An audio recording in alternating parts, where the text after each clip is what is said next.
Ano yung naririnig kong may kakuntsabahang nagaganap? Ha? Meron ba? Kutsaba ho? Ah, Bakit naman sasabihin yung kutsaba? Ikaw, ate, usually mga umiedad, nabibingi yan eh. Pero ikaw, kung ano-ano naririnig mo. Oo nga ho, ba't ganun? naku ha. Kayo magtsiyahin kayo, may pinaplano kayo. Siyang ulang ganun. Ah, Wala po. mabuti pa, magsabi na kayo sa akin. Kung hindi, doon ko kayo sa barangay pagpapaliwanagin. Ha? Ikaw naman, ate, barangay agad.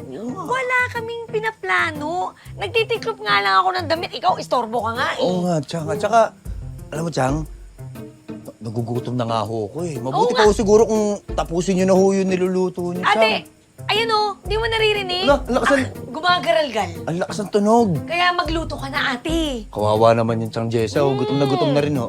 Sige na nga. Salamat, Chang. Gusto mo tulungan kita? Hindi na. Kaya ko na to.